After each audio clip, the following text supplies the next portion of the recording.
Bienvenidos, otra tarde aquí y otra noche nos cogió la noche, la primera mesa informativa y de opinión de Antioquia para Colombia.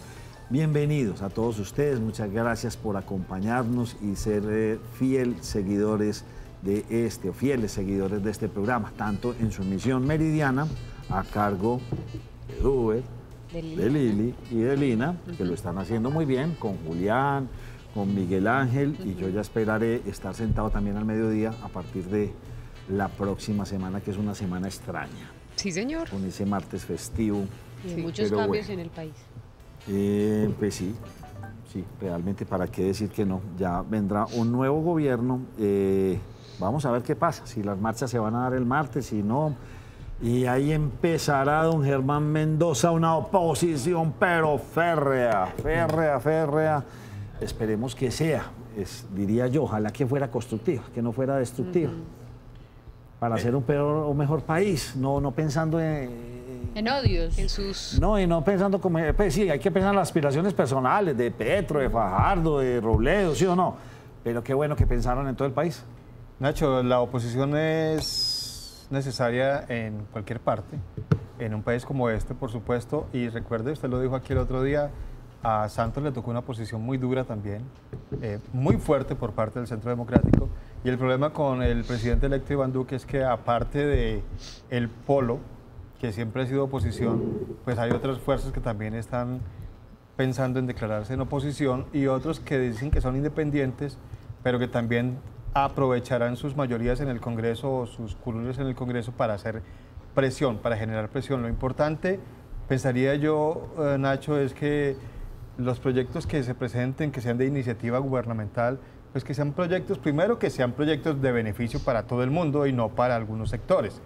Y que si los congresistas quieren apoyarlos y se determina que en efecto son beneficiosos para el país, para la gente, pues hay que apoyarlos independientemente de si se es oposición. Exacto. Y también es cierto que no solo apoyar por apoyar, porque sea el gobierno, porque hay cosas que vale la pena debatir muy bien y determinar si en efecto un proyecto de ley sirve o no sirve, porque los proyectos de ley se presentan, pero hay que esperar a ver a quién le van a servir al final de cuentas. Ni oponerse por oponerse. Sí, no, eso es lo que acabo de decir. Que sea constructivo. Eso es lo que acabo de decir, no oponerse ojalá. por oponerse, simplemente se aprueban si son proyectos interesantes. Sí, que piensen en el pueblo colombiano. Claro, hay que pensar en eso, desde que se presentan los proyectos y también los mismos congresistas. Que vayan allá a hacer lo que les toca, hacer su trabajo, control político, por supuesto, pero también que piensen en los proyectos de ley que vayan a presentar, que sean proyectos que respondan a las necesidades de la gente. Acuérdense todos los señores congresistas, senadores y representantes de la Cámara, que ellos llegan allá por unos votos de la gente. Sí. Y la gente confía en esas personas que ponen allá para que pelee por los derechos de las personas en las regiones. Y eso es lo que esperamos todos. Lamentablemente, no vamos a decir que todos, pero hay casos donde estas personas van buscando la forma de beneficiar a otros, a los que los ayudaron a llegar, o a sus intereses particulares, y qué bueno que acabáramos con esa fea costumbre de esas prácticas políticas tan detestables en nuestro país. Bueno, señores, vamos de un extremo al otro. Empecemos vámonos con el tema de concejales, que está como alborotado. Arranquemos por el municipio de Bello. Gobernador Bravo, ¿qué pasa con estos terrenos? Cuéntanos la historia, Lili. Bueno, usted quiere que empecemos hablando de la historia. Resulta que el lote del Tulio Espina, recuerden que ahí es donde se va a construir el parque central del que ha hablado el gobernador y demás, pero resulta que en este lote es muy grande. En este lote hay una parte donde se ubicaban los talleres del ferrocarril. El gobernador dice que por ley y que eso está establecido, que ese lote o ese pedazo de terreno se debe dejar. Él dice que son más o menos 90.000 metros cuadrados y que eso no se debe tocar y que tampoco le debe tocar el municipio de Bello.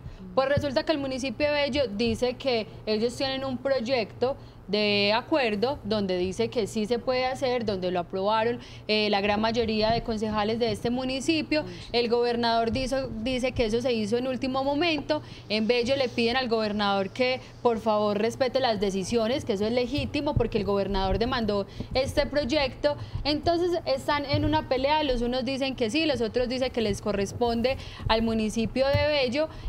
Lo que se quería hacer en esta zona es construir la sede administrativa, porque en Bello cada una de las secretarías está como por aparte. Ellos dicen que eso dificulta que las personas puedan tener como acceso a los diferentes servicios. También se estaba pensando en tener como una escuela de arte en esa zona. Entonces, Nacho, pero eso ya le metieron también en parte de comercio, le metieron vivienda, o sea, sí. Eso es falso. ¿Eso es falso? Eso es falso.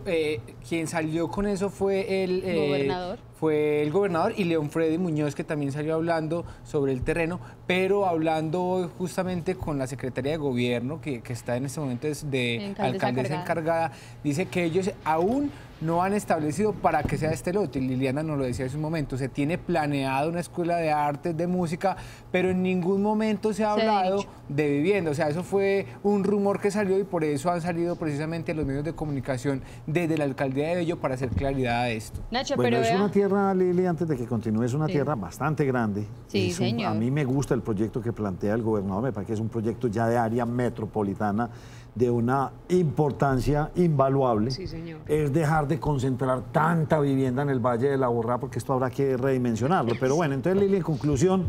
En conclusión, están ahí como en discusión, no se ponen de acuerdo. La administración municipal de Bello, como ahorita Duber lo decía, la alcaldesa encargada, le pide al gobernador que se reúnan, que lleguen a un acuerdo, que ellos no ven por qué se tenga que ser como tan tajante en esas decisiones, que él considera o que más bien ellos consideran que si se dialoga se puede llegar a algún acuerdo, que ellos en ningún momento se están oponiendo a los proyectos de la gobernación de Antioquia, pero que deberían dialogar porque tanto tiene el municipio de Bello como tiene la gobernación de Antioquia.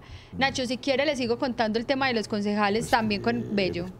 No, bueno. ¿Es que me va a contar? No, lo que pasa es que en Bello, recuerde que dicen, en Bello hay algunos concejales que hoy salieron a denunciar que están siendo amenazados, esos concejales. Hoy en horas de la mañana se presentó, por decirlo así, como un atentado, dicen ellos. Resulta que uno de los concejales que se encuentra con movilidad reducida, él iba saliendo de su casa y se iba a montar a su carro, él anda en silla de ruedas, cuando estaba llegando al vehículo se da cuenta que el vehículo, por las imágenes, Nacho, que nosotros tenemos, ya le voy a mostrar la entrevista que le hicimos al presidente, al parecer es un tiro, todo está en investigación, pero le voy a mostrar qué dijo precisamente el presidente del Consejo de Bello. Mire, no sé si los concejales como tal habrán presentado las denuncias correspondientes a los entes competentes.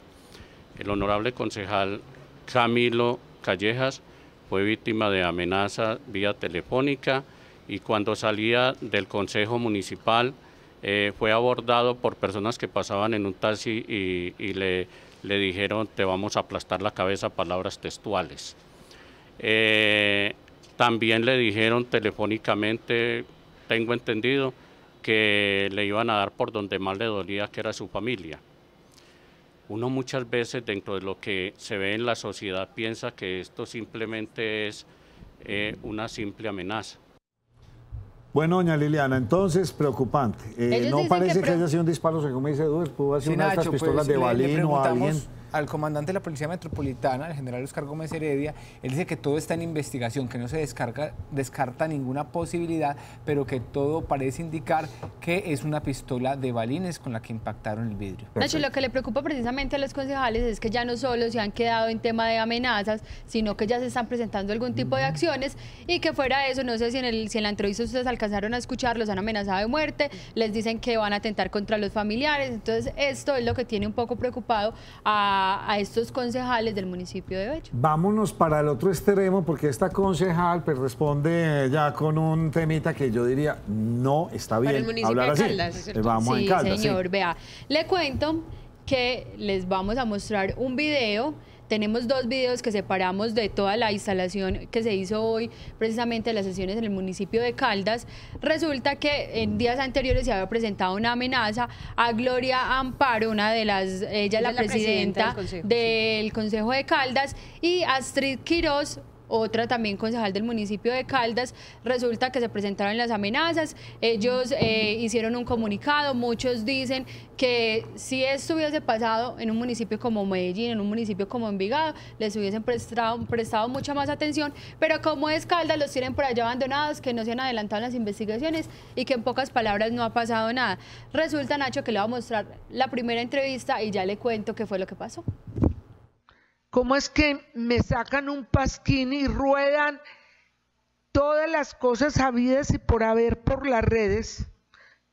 Vea, señores, yo no me voy a poner mal porque me llamen Úrsula, gorda, moña, díganme lo que les dé la gana, que eso me resbala. Y no me da miedo de nada, ni de nadie. Y si me tengo que morir hoy, me muero hoy. Así se los digo a ustedes, los que han sido tan bellacos de amenazarnos por hacer nuestro trabajo correctamente. Bueno, pero la cosa no termina ahí. La cosa no termina ahí. Resulta que continuaron hablando en el Consejo sobre la situación que se estaba presentando. Algunos apoyaron y rechazaron precisamente que se estén presentando estas amenazas, pero lo que llamó la atención en quienes estaban viendo la transmisión por Facebook Live es que la señora dice: o me matan o los mato, haciendo referencia precisamente a las amenazas que están recibiendo, y esto fue lo que dijo. No me da miedo y me pueden amenazar 1000 veces y no me da miedo, y aquí estoy para hacerles frente a los que me vean y a los que me escuchen, y me voy hasta las últimas consecuencias. Me matan o los mato. Así de sencillo. A los concejales nos respetan. Y es lo único que he pedido en este recinto. Respeto para los concejales. Lo que sí se ve claramente es que la señora está salida de sus casillas, la concejal está molesta, quién sabe cómo habrá sido toda esa presión que tiene en redes, o quién sabe qué le pasó. Lili. Nacho, vea, sin duda, mientras avanzaba el debate, nosotros incluso tuvimos una comunicación con ella telefónicamente. Ella menciona pues que no quiere como darle mucha o prestarle mucha atención a lo que dijo, pero ella en el debate sí mencionaba que todos tenemos derecho a equivocarnos y que cualquiera se equivoca, y que incluso ella se estaba equivocando de pronto a decir una cantidad de cosas con sentimientos, y que esos sentimientos podían estar hiriendo a muchas personas. Eso fue lo que dijo, y sin duda las personas que estaban viendo la transmisión, muchas personas ponían algunos comentarios y decían: es que tenemos que esperar a que los maten. Otros decían que ese no era el tono y no eran las palabras. Lo dejamos a criterio de los televidentes. Nacho, bueno, y además, si llueve por allá, tampoco escampa. ¿Qué es lo que va a pasar en el comunicado que usted tiene para mostrar? Sí, señor, pero antes de terminar o de darle paso como a la información que tengo del comunicado, que es el plantón que se va a dar el día de mañana, para concluir lo del tema de la sesión del Consejo, pues en esta sesión digamos que fue un ambiente muy particular, porque muchos de los concejales que estaban ahí presentes pues tuvieron como unas inconformidades, primero por la no asistencia del alcalde municipal para abrir estas nuevas sesiones del Consejo. De las 4 que hay o de las 4 etapas de sesiones de Consejo, solamente ha estado en una, y que finalmente uno dice, bueno, ¿cuál es el compromiso realmente del alcalde? La segunda, dieron un apoyo de cierta forma solidario con el alcalde y las amenazas que ha estado recibiendo también, que no le aconsejan ni le recomiendan que nadie, absolutamente nadie, pase por esta situación que ellos, los 8 concejales, estaban sintiendo o habían recibido por las amenazas. Y finalmente otro de los puntos, Nacho, que es necesario también tocar, porque antes habían hablado de 8 concejales amenazados, pero uno de los concejales, Uberney López, también manifestó que él había sido víctima también, o ha sido víctima de diferentes amenazas desde días anteriores, que había dejado como la cosa medio calmadita para no entrar en alborotos ni digamos que alborotar más la situación, pero que ahora lo hace público por la forma de solidaridad también, tanto con la administración municipal como los diferentes concejales. El plantón, Nacho, que se tiene para el día de mañana, no solamente va a tener como partícipes a los taxistas, que fueron como digamos las personas que en los últimos días han estado alborotando un poco las cosas en el municipio de Caldas, sino que también van a tener la presencia de diferentes agremiaciones. Le voy a decir cuáles son las personas o los actores que van a estar ahí. por parte del gremio de constructores, transporte público, como taxis, colectivos, microbuses. También van a estar la Asociación de Comerciantes de la Plaza de Mercado, que ha resultado afectada por la demolición de la casa consistorial. Además, van a estar también las vigías del patrimonio cultural, los deportistas, las mesas ambientales, las veedurías, las juntas de acción comunales, las asociaciones de mujeres y la Liga de Usuarios de la Salud. Todas estas personas se van a citar mañana a las 7:30 de la mañana en el parque principal, ahí donde estaba antiguamente la alcaldía municipal. Sin embargo, se le recomienda a las personas que van hacia sus lugares de trabajo, tanto en el sur como en el área metropolitana, a tener, digamos, que una precaución en cuanto al tiempo, porque van a haber unos diferentes cierres por parte de los taxistas de Medellín que se vincularon con estas protestas que van a hacer desde el municipio de Caldas. Entonces van a cerrar o se van a venir a un paso más bien regulado desde más o menos a la altura del motel Unicornio.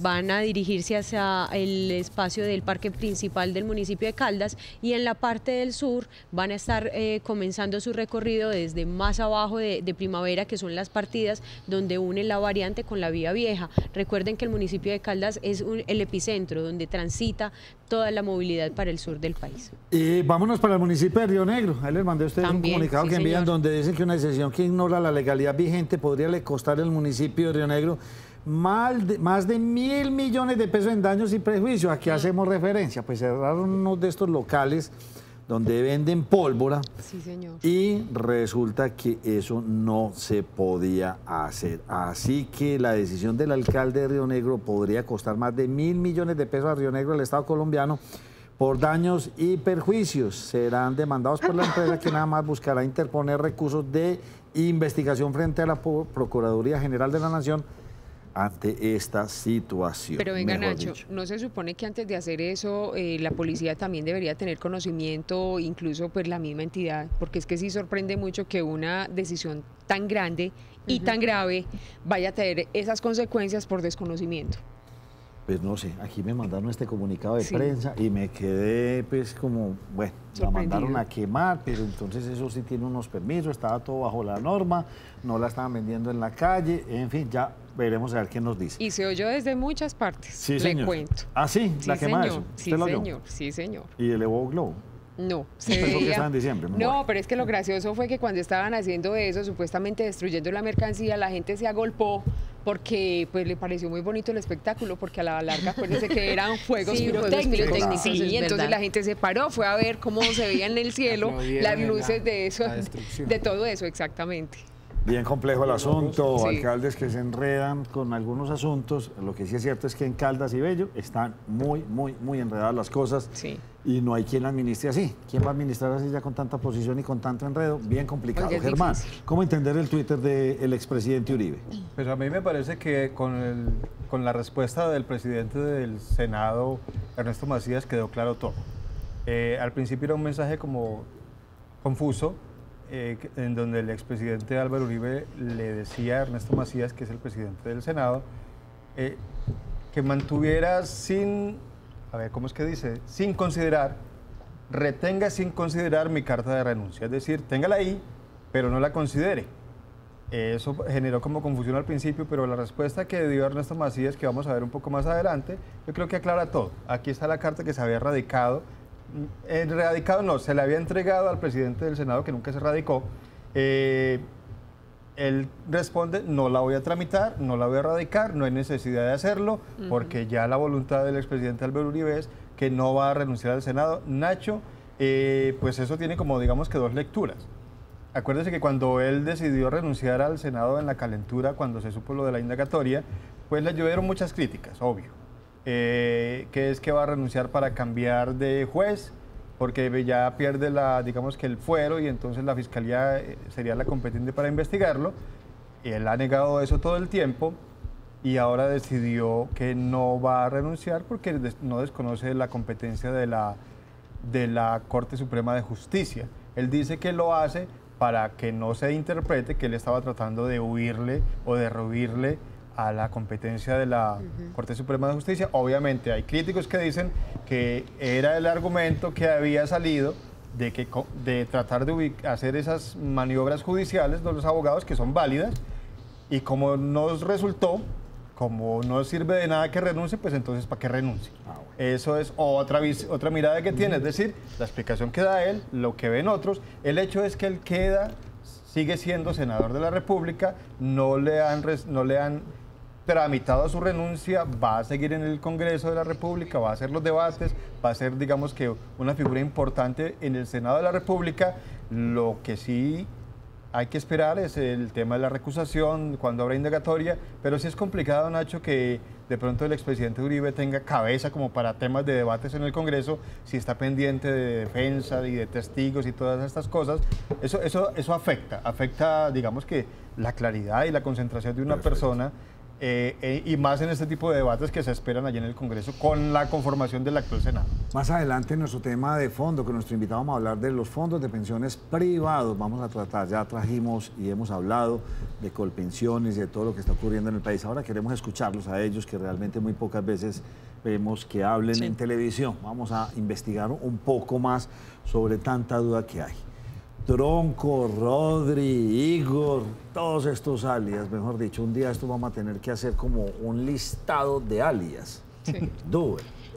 Nacho, sí, mire, usted lo ha dicho, en las últimas horas pues las autoridades hablaron de varias capturas importantes en la ciudad de Medellín. La primera y la más sonada fue la captura de alias Igor, que él es uno de los personajes que aparecía siendo buscado allí en la Comuna 13 de Medellín, perteneciente y señalado por las autoridades de estar vinculado a la banda delincuencial La Agonía. Esta persona fue capturada en el municipio de Bello. Allí, pues nos dicen las autoridades, estaba en el barrio La Taulaza, fue sorprendido. Él, al darse cuenta que estaba siendo buscado por las autoridades municipales, huyó de la Comuna 13 y se refugió en un apartamento allí en el municipio de Bello. Las autoridades llegaron hasta allí en las últimas horas y mediante un allanamiento lograron su captura. Esta persona, Nacho, dicen, pues tenía el control de las rentas criminales allí en la Comuna 13, las que tenía allí la banda delincuencial de La Agonía, que producía por lo menos 2.400 millones de pesos producto del tráfico de estupefacientes, de las extorsiones y del hurto en diferentes modalidades. Pues allí fue capturado esta persona. Otros, Nachos, que fueron capturados, dos fleteros muy famosos porque sus robos quedaban registrados, o las personas los registraban en cámaras de seguridad. Los robos que se han hecho tan virales, Nacho, en las últimas semanas en redes sociales son cometidos por estos dos personajes. Yo lo tengo que parar ahí. Y esos dos personajes tan encorbatados y tan elegantes son fleteros. Para que vean, Nacho. Yo me quedé asustado. Imagínense. La foto de la cédula, Nacho. Buena presencia. ¿Cómo vio ahí? También. Eso estábamos haciendo aquí, que no tienen la pinta. Por Dios, vuélvame a mostrar la primera imagen si son tan amables. Mírenlos, ahí están, usted los ve esa corbata. Yo no sé si esa es la foto de la cédula, pero uno lo ve de la libreta militar. ¿O será que roban con elegancia? Ahí está Tronco y Rodri. Pues Nacho, sí. Mire que nos dicen las autoridades que estas personas tienen material probatorio para comenzar sus procesos por 7 hurtos que quedaron registrados en cámaras de seguridad, ya sea de celulares, de vehículos, pero que hay material probatorio para judicializarlos por 7 casos. Pero dicen las autoridades que se tiene conocimiento que también hacían por lo menos 3 hurtos por día. O sea, señor usuario, si usted reconoce a estas dos personas, acérquese a la fiscalía y denúncielos, porque probablemente hayan cometido más fleteos, Nacho, de los que nos están diciendo las autoridades. 3 hurtos por día. Más gente para cárceles donde no hay cupo. Sí, señor. Entonces falta ver si llegan. ¿Por qué tanta plática para Amagá? Pues vea, para Amagá y para el Retiro, le cuento primero de Amagá que obviamente ellos se van a ver beneficiados porque van a recibir 4.000 millones de pesos por parte de la gobernación. ¿Y va a ser para qué? Para el mejoramiento de las placas y la infraestructura deportiva. También va a ser para la construcción de 3 gimnasios al aire libre, adquisición de cámaras de seguridad para reforzar el casco urbano en cuanto al tema de seguridad, para la cofinanciación de 3 kilómetros de placahuellas, que acuérdese que eso ha sido uno de los planes piloto de la gobernación de Antioquia. Obviamente le está dando este respaldo a este municipio para que las termine terminen. También va a ser para el sistema de acueducto y alcantarillado y se van a adicionar 957 millones para la pavimentación de las vías urbanas. Obviamente el alcalde Wilser Darío Molina pues está muy contento porque al fin y al cabo le va a poder dar un empuje más al municipio, que a la hora de la verdad pues recordemos que es un municipio muy querido en nuestro territorio antioqueño. ¿Para pavimentar? ¿Qué? Las calles. Van a pavimentar las zonas urbanas y le van a ajustar a la placa necesaria. Un consejo, porque uno utiliza en el sistema de Santa Fe de Antioquia. ¿Cuál es? Piedras. El de las piedritas. Y eso les dura toda la vida. Es que usted, ¿cuánto dura una calle en un municipio?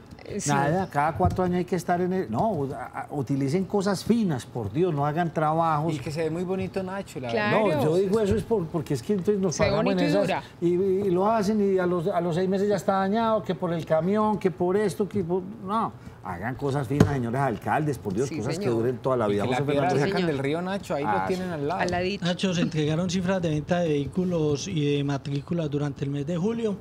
Crecieron un 3.8%, eso quiere decir que hay un buen augurio frente al nuevo gobierno, pensaría uno. Augurio de más tacos. Sí, Nacho, y de dinámica en la economía. Sí, claro. 19.135 vehículos en julio.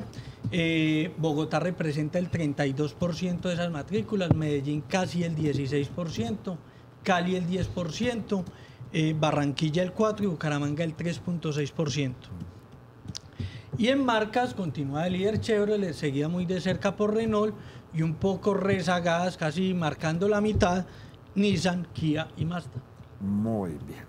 ¿Cómo le fue a usted anoche, hombre? Julián, yo lo vi salir de aquí y hoy fuimos a mirar las calles de la ciudad.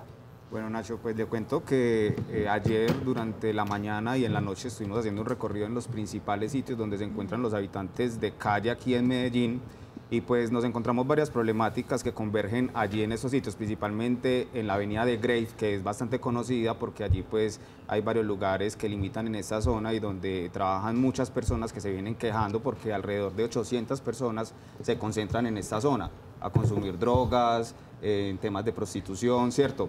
Pero hablando también con otras personas que pues velan por la seguridad y el bienestar de estas personas, encontramos una cifra bastante grande y es que 13.000 personas ingresan al centro como habitantes de calle y de esas 13.000, 4.600 se mantienen ahí, duermen y viven completamente en estas calles de Medellín.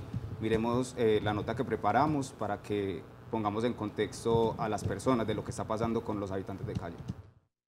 Luego de 29 años en la calle que lo sumergieron hasta el punto más bajo de las drogas, hoy Juan Carlos es ejemplo de superación y como él, cerca de 2.500 personas que viven en el centro de Medellín a la intemperie guardan la esperanza de poder resocializarse algún día.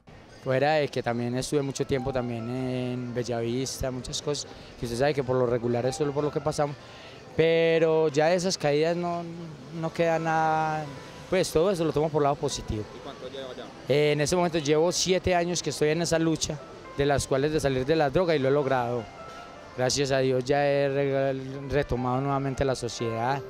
Y es que solo quienes han probado lo dulce y lo amargo de la libertad absoluta y desmedida aseguran que nada bueno se esconde detrás de este mundo que habitan, porque todos los días se exponen a situaciones desagradables que nunca olvidarán. Cogí un vicio que lo ha estado tirando y Dios quiera que es el sacol. Dios quiera que Dios me saque de ahí y saque a muchos, porque hay muchos centros de rehabilitaciones que yo conozco, por ahí gente que yo conozco que se van para los centros de rehabilitaciones y se vuelan, porque yo también estuve en una y me volé. Lo que más duro me ha tocado vivir es que alguien le esté robando a uno o que uno reciba una puñalada, porque yo también he recibido puñaladas, chuzones y he estado en clínica. Lo más duro es que no hace nada, estaba cruzando la vía del Metrocruz y yo no sé, yo no me quitaba de la calle porque yo estaba aburrido. Yo no me quitaba de la calle hasta que me cogió una moto, me pisó y me dejó casi un mes allá en el hospital con 4 cirugías. Las calles, como dice una canción, son selvas de cemento y como tal, abundan los riesgos, pero sin duda son más los sueños que hay detrás de cada historia, ilusiones que se mantienen intactas y desafiantes ante el abismo de los narcóticos, la criminalidad y las enfermedades. Tengo una hija de 20 años hermosa, mi mamá tiene 71 y tengo una de 24 que las crié guerreándola. Soy bachiller, soy operaria de máquinas graduada en el SENA y modista. Y bueno, ¿y cómo te la llevas con tu familia, con tus hijos? Excelente, me llevan para la casa y me volví. Entonces tome para que lleve, uno siembra lo que recoge, pero dicen que es la mejor mamá del mundo. Para ellos, solo basta el cielo y lo que de él emane para encontrar un pedacito de gloria. Sin embargo, aseguran que luchan constantemente para dejar el consumo y dicen también que muchas veces son atropellados por la misma ley. Pues nosotros en la calle sí sufrimos porque nos tratan mal, nos pegan. Va al espacio público, está llegando y el derecho es que cogen el suelo o los plásticos, pero nos quitan hasta la ropa y nos dan hasta sin ropa. Sí, hace días llegó un espacio público para abajo que es que con peinilla en mano. Entonces nos atropella, lo mismo Lima también llega a pegarnos, a tratarnos mal. Por el que más de uno somos malos porque nos tratan mal. Listo, Margarita, ¿dónde duerme usted normalmente? Entre el separador de la minorista, con cámara y vista al mar. Está a la mitad. Una gran mayoría son conscientes del daño que se hacen y de la voluntad que necesitan para volver a recuperar la vida que los espera al lado de sus familias y de seres queridos que nunca los olvidan. Que jamás en su vida sean tan curiosos ni prueben las drogas, que es lo peor que puede haber.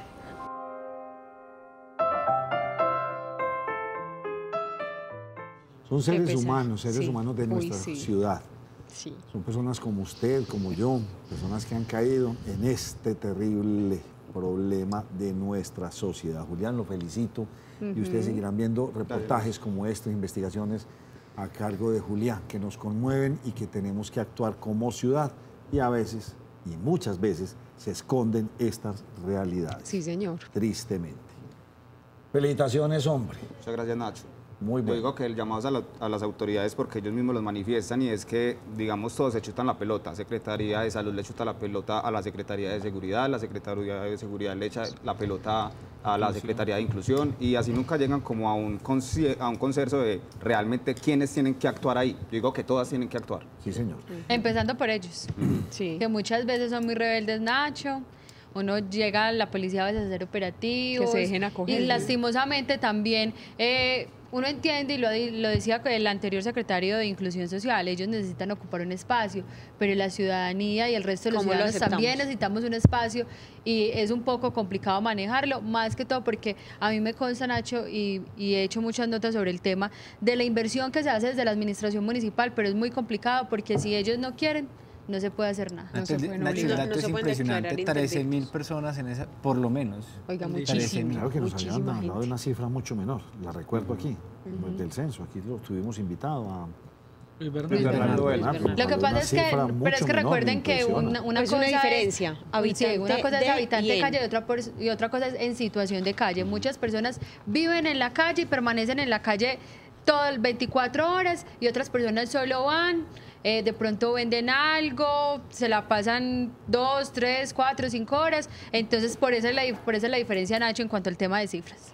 Muy bien, Yasmín, usted tiene un video que nos quiere mostrar, sí, o señor, exactamente, son dos, Yasmín es 2x1. 2x1, sí señor, y ahorita vamos a mirar las imágenes del tema de Río Negro del que usted estaba hablando, pero en estos momentos, pues, hacer como una denuncia, porque se presentó un hurto en el mall de la 76, en el Parque de Belén, al lado del Éxito de este lugar, el fin de semana, y los comerciantes están bastante afectados e incluso le piden más presencia a las autoridades, porque ya, aparte como estas personas que eran de un centro inmobiliario, pues han sufrido diferentes comerciantes también los robos. Vamos a ver las imágenes, Nacho, para que vean ustedes cómo operan estos ladrones. Todavía no está, más adelante entonces ¿cuáles son las otras imágenes que usted me tiene? No ¿Sí estarán las otras imágenes? No lo creo tampoco. Tampoco están las otras imágenes. Ahorita miraríamos. Vamos a hacer una pausa y sí, volvemos con ustedes, pero usted me tiene una recomendación. Claro que sí, Nacho, y es que a petición de todos nuestros televidentes, Cómpralo TV presenta Estado, Política y Economía en Colombia, Colombia, capitalismo burocrático y gangsteril. Es el libro del doctor Gilberto Tobón desde 65.000 pesos más envío. Venta asistida en el 311-675-1484. Pago contra entrega en más de 300 municipios y domicilios en todo el país. Cómpralo TV, buen precio, fácil y seguro. Vuelve al mercado la crema divina, por más de 70 años eliminando las manchas en la piel. La crema divina, con su formulación a base de vitamina E, filtro solar, albutina y ácido cógico, actúa como un excelente blanqueador y despigmentante. Además, ayuda a disminuir las cicatrices, renueva las células, previniendo el envejecimiento y atenuando las líneas de expresión ocasionadas por la edad, los embarazos, el sol y medicamentos. Encuéntralo en droguerías, tiendas de belleza y cacharrerías.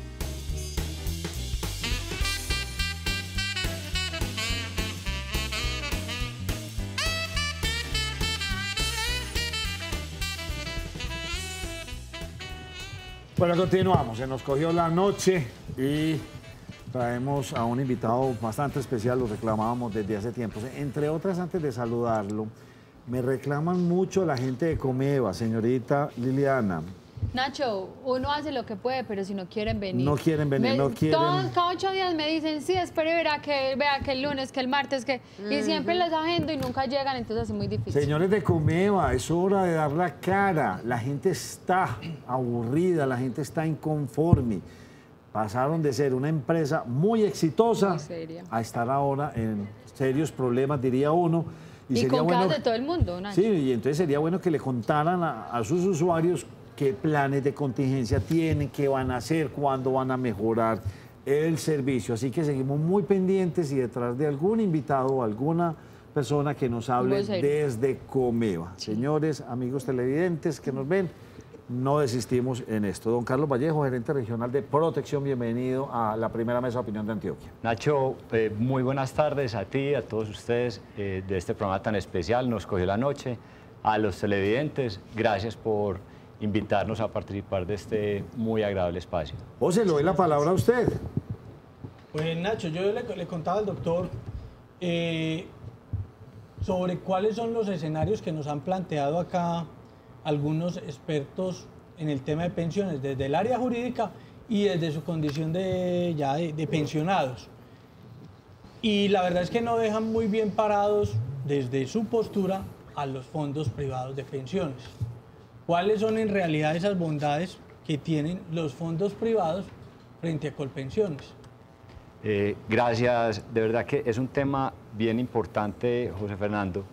Miren, aquí lo clave es entender que los fondos privados, Protección, fondo al cual represento, y Colpensión, el sistema público, son completamente diferentes. Y que cada caso es diferente, cada caso es especial, cada persona tiene su propia historia, tiene su propia historia de aportes, de en cuántas empresas trabajó, qué tantos aportes hacía, cómo fue esa densidad de aportes, que ahorita podemos profundizar un poco más de esto. Entonces, mi mensaje es, no hay una generalidad, todos los casos son diferentes, cada caso es distinto y que ambos sistemas son completamente diferentes. La forma de calcular las pensiones, cuando me voy a esos casos de las pensiones de vejez, es distinta en el fondo privado y al sistema público. En el privado está en función de mis aportes, los rendimientos, qué tanto aporté, o sea, es lo que yo construí, es mi propio ahorro. Distinto al sistema público, donde las condiciones de pensión son unas edades, 57 años hoy mujeres, 62 años hoy hombres, y unas semanas de cotización que son 1.300. ¿Cuál es la generalidad de la persona a la que le conviene más el fondo privado que Colpensiones? Perfecto, muy buen punto. Y yo creo que en estos días hemos oído mucho sobre el tema y en eso se centra mucho de la discusión de qué tanto me conviene, lo que han dicho que este me conviene más porque me da más. Cada caso es diferente. Por eso no me atrevo a decirte que en la generalidad es uno mejor que otro. No, cada caso es distinto. Las pensiones se construyen de una manera diferente. En el fondo privado yo soy dueño de mi capital, soy dueño de mi cuenta la construcción de mi pensión la hago yo, y es donde nosotros queremos, digamos, estar fortaleciendo mucho todo este tema de manera pedagógica, porque nuestra visión y nuestra postura no es un tema de confrontación, de decir, este es mejor que el otro. No, esto es un tema donde como país debemos ocuparnos, y siento que eso es lo valioso que se está dando en este momento, porque se empieza a abrir una discusión donde hoy las personas empiezan a ocuparse de la situación, a ocuparse del tema, a preguntar. Y yo creo que eso es fundamental, porque la desinformación hace que las personas hayan tomado decisiones equivocadas. Hoy en el fondo privado, en protección, a las personas, a los jóvenes, cuando empiezan a aportar, es el mejor camino, porque tienen todo un horizonte de muchos años de capitalización de su cuenta, generación de rendimientos, que él siempre va a tener ahí tangibles y que hacen parte de su ahorro para el futuro, para generar una pensión. Yo tengo ahí como una percepción, y no sé, pues la voy a poner así como en este punto de comparación. Usted puede coger una plata e invertirla en un CDT y dicen que es una de las peores inversiones que hay, pero cuando usted compara un CDT con un fondo de pensiones, pues casi que se obtiene el mismo rendimiento, el mismo retorno. ¿Por qué esta diferencia tan abismal? Le entiendo. Uno es construya capital, que yo después casi que le estoy pagando unos intereses, yo lo pongo a rendir y esa es la plática que yo le devuelvo a usted. Usted la ahorró aquí toda su vida y yo le devuelvo esto a esa. Pero se requieren entonces de unos capitales descomunales para uno poder salir bien pensionado, ¿o esto es falso? Muy buen punto, Nacho, y ese es un tema fundamental. Miren, en general, en Colombia, en los fondos privados, en la construcción de ese capital que a veces suena como muy elevado, y las personas dicen, yo ¿cuándo voy a llegar solo a acumular este monto de pensión para pensionarme, este monto de capital para poder acceder a una pensión?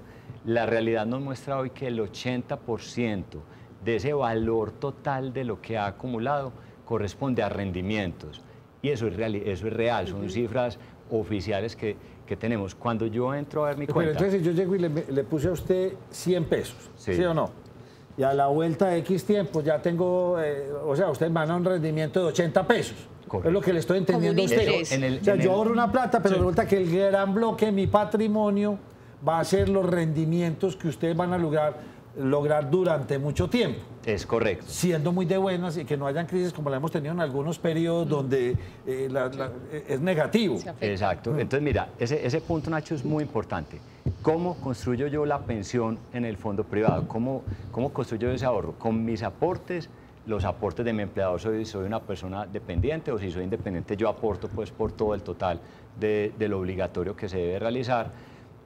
La sumatoria, el porcentaje de lo que hoy, en cifras grandes, de lo que se genera en ese total al final de mi vida laboral, cerca de un 80% corresponde a intereses. Entonces aquí doy respuesta a tu pregunta, Nacho. Es real, los fondos han tenido una rentabilidad histórica supremamente positiva, por encima de la inflación, 8, 9 puntos por encima, y eso ha permitido que muchas personas accedan a una pensión, y eso es muy importante, porque esto finalmente... Sí. Pero entonces, por ejemplo, nos han hecho las cuentas, para que una persona se pensione con el mínimo, necesita alrededor de 180 millones de pesos en un fondo privado. Por lo general, una persona que durante toda su vida se estuvo ganando el mínimo, pues llegará a 50, 60, 70 millones. Sí, igualmente con ustedes tiene garantizado ese mínimo, ¿sí o no? Eso, pues eso, cotice sobre el mínimo, y el mínimo me lo gano con 1.150 de mana, ¿sí o no? Inclusive 150 de mana menos que en el otro. Correcto. A ustedes esos dineros vienen del Fondo de Solidaridad para poder complementar esa plata que hace falta para que la persona se gane el salario mínimo. Entonces ahí viene la pregunta, entonces si yo ahorro 300 millones de pesos en mi vida laboral, pues me estoy ganando un poquitico más del medio. Sí. Un mínimo y medio. Y así me voy, si logro tener 400 millones de pesos, dos mínimos. Entonces ahí es donde... Y usted me permite, para complementar la inquietud de Nacho, es que nosotros hemos tenido casos reales de personas que aquí los presentamos, no dimos los nombres por respeto a estas personas, que hacíamos la comparación, la proyección en el fondo privado y la proyección en Colpensiones, gente que se estaba trasladando a Colpensiones porque le iba mejor allá. Y las diferencias son, como decía Nacho hace un momento, abismales. Tenemos un caso lo recordamos aquí, de una persona que tenía un promedio de 6 millones de pesos y le daba casi 2 millones en el fondo privado y se acercaba a 5 millones en Colpensiones y pasamos como 4 casos acá. Y, o sea, la diferencia es mucha, porque es la diferencia solo por el hecho de pasarme de régimen. Porque yo no puedo aspirar a tener una buena pensión en un fondo privado cuando en Colpensiones me puede ir mejor. Germán, muy buen punto. Entonces voy a dividir la respuesta en dos. Sí.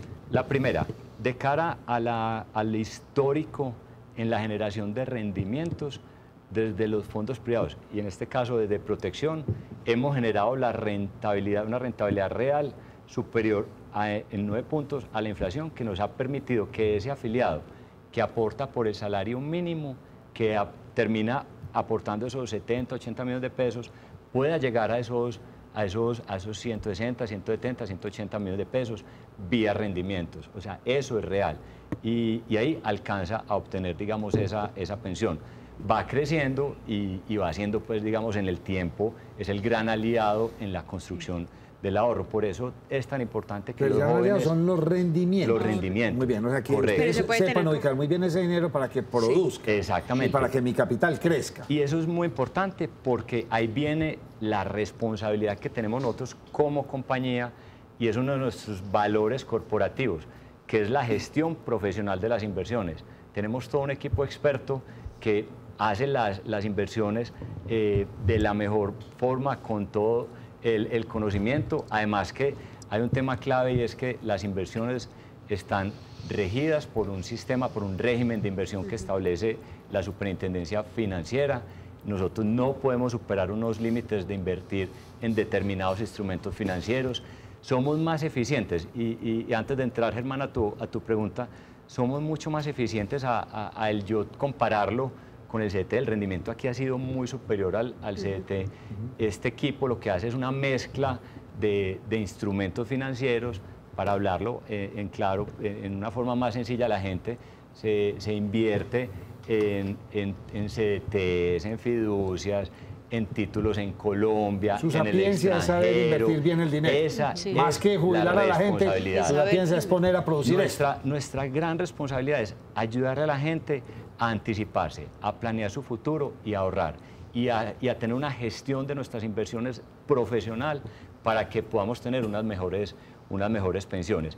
Eso es lo primero. Y Germán, para tu pregunta... Si usted quiere, mostramos el caso que yo le mencionaba. Perfecto. Que lo tenemos listo aquí para que hagamos el análisis. Este es un caso real, le recordaba.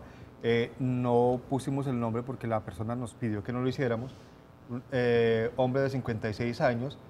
Y la proyección en el fondo privado era 6.138.500 y en Colpensiones 11.819. La diferencia es muy alta. Es muy alta, tanto que esta persona tenía ya el proceso con un abogado para pasarse a Colpensiones.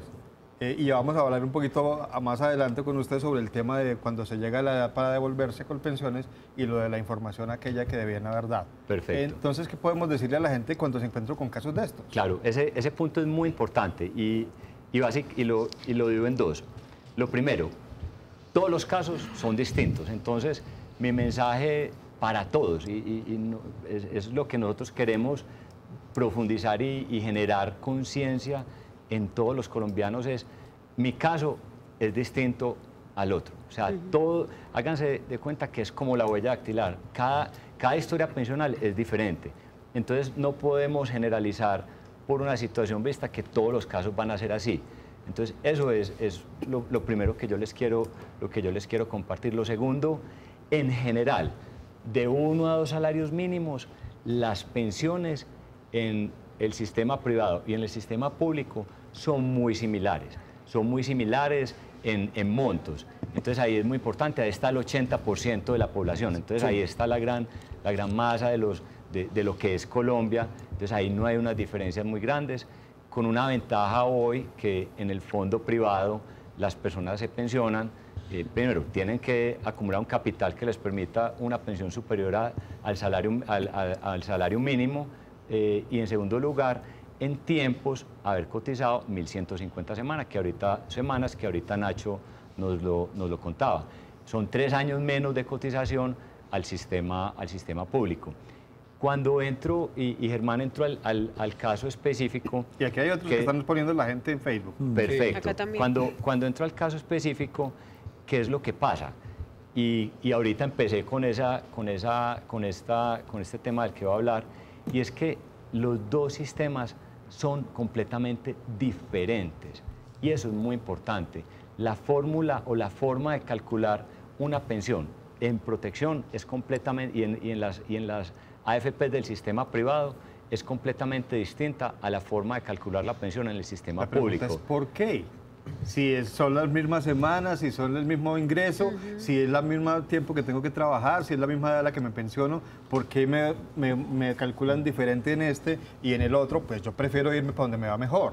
Entonces, Germán, ¿por qué se calcula diferente? Entonces la ley establece que en el sistema público el cálculo de la pensión obedece a que cumplas dos requisitos, la edad y las semanas. Entonces, hagamos de cuenta, esta persona va a cumplir la edad y las semanas, los 57 años mujer, 62 años hombre, tiene más de 1.300 semanas cotizadas. Pero la fórmula de cálculo es en función del salario promedio de los últimos 10 años. Entonces, ese es el primer punto que hay que tener presente. ¿De los últimos 10 años o del último año? Dependiendo o de toda la vida laboral, perdón, dependiendo de cuál de los dos le convenga. Correcto. Generalmente lo que hoy se está viendo es que esos cálculos están en función de los últimos 10 años y va a una fórmula. Es una fórmula que tiene explícito el régimen de prima media, que es Colpensiones, que esa fórmula te va a arrojar un valor. Ese valor tiene implícito, y aquí este es el punto más importante, tiene implícito un subsidio que otorga el Estado. O sea, son dos tipos de subsidios distintos. El del público es subsidiado por la misma gente o por el Estado. Correcto. O sea, el subsidio de ustedes son los intereses que debe. Usted no tiene subsidio. Pero para entenderlo, el uno se basa en subsidio y el otro se basa en intereses y en lo que produce. Ese es el punto. Nosotros, el fondo privado, cada uno es dueño de su pensión, de su futuro, y la construye. En el sistema público, Colpensiones, como está operando hoy, el cálculo de pensión tiene inmerso un subsidio. ¿Qué pasa con ese subsidio? Hace que con la fórmula con la que se calcula ese valor final de pensión, esa fórmula hace que en ciertos salarios se den estas diferencias como la que nos están contando. Entonces, es un subsidio que ¿quién lo paga? Anualmente se pagan se destinan del presupuesto nacional cerca de 41 billones de pesos al pago de pensiones de todo tipo en el sistema público.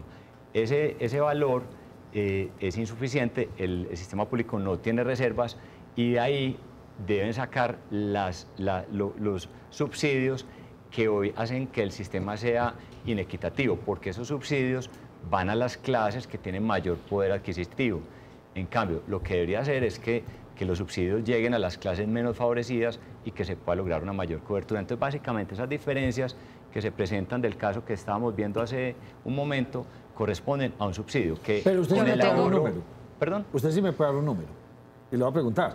Listo, entiendo clarísimo que cada caso es diferente. Sí. ¿Por qué? Por el número de semanas, por edad. Ustedes inclusive consideran, si yo a mi edad tengo 50 años y estoy casado con una jardinita de 18, que es la que va a heredar. O sea, ustedes analizan todos los factores de riesgo, todas las variables. Así es, cuántos hijos, y eso está bien. Así es. Listo, pero si hay un numerito que usted me puede dar. No tomando en cuenta, digamos, una pareja ya no tiene hijos, él tiene 55 años, ella tiene 53, ya están jubilados. ¿Qué tan cierto es que lo que uno recibe es el 0.4 de lo que uno tenga ahorrado? Es decir, si logré ahorrar en mi vida 400 millones, 4 por 4, 16, me jubilio con 1.600.000 pesos. Esos datos nos los dio aquí un especialista en tabla menos, digo, eso se resume en eso. Las pensiones de un fondo privado, en eso. Multiplíquelo por el 0.4. Yo te diría, y muy importante, o sea, la pregunta que me haces, dame un número, yo no me atrevería a ser tan enfático en un número, que ¿a dónde iría yo? Cerca de, y estas son cifras generales del sistema, en promedio, lo voy a llamar tasa de reemplazo, pero quiero hablarlo fácil para los televidentes. Coloquial. La diferencia entre lo que yo me gano hoy versus lo que termino recibiendo de pensión, está cercana a un 65% en promedio. Uno será mayor la diferencia. O sea, recibo el 65% de lo que me estaba ganando. Correcto. Eso es más o menos en promedio. Más o menos en promedio. En promedio en el fondo. En los fondos privado. Exactamente. ¿Y no sube de eso?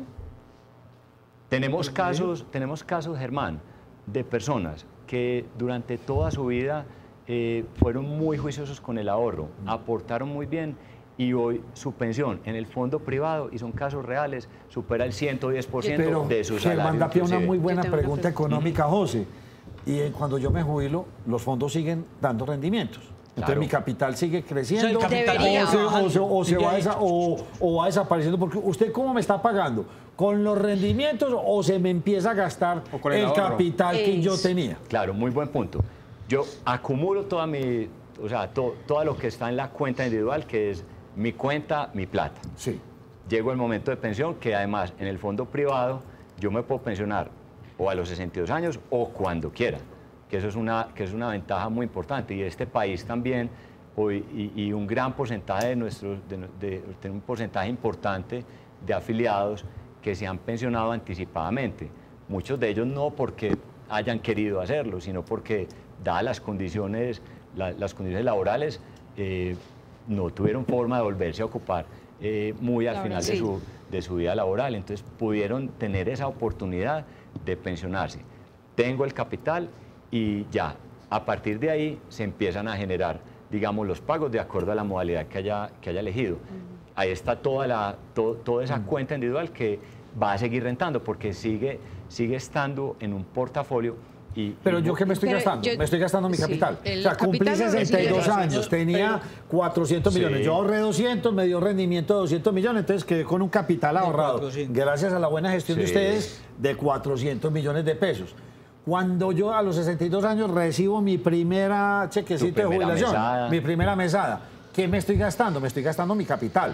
Lo ahorrado. Lo ahorrado, lo estoy gastando. Pero tienes tus rendimientos. Todo eso va bajando, pero sigue teniendo rendimiento. De los 400 me gasté 10 este mes. Ya mi rentabilidad no es sobre 400 y no sobre 390. Exacto. ¿Y qué pasa cuando se acaba? Porque la cuenta sigue rentando. Sí. La cuenta sigue rentando. Cuando yo estoy pensionado en protección, yo estoy en un fondo, que es el fondo conservador. Esto es una ventaja y esto es una forma en la que los fondos invierten los recursos. Yo hoy, mi caso, tengo 44 años, yo estoy en el fondo de mayor riesgo. ¿Por qué? Porque es el fondo al que yo le creo y que en el largo plazo me va generando los rendimientos que yo espero sean los que estamos esperando para mi pensión.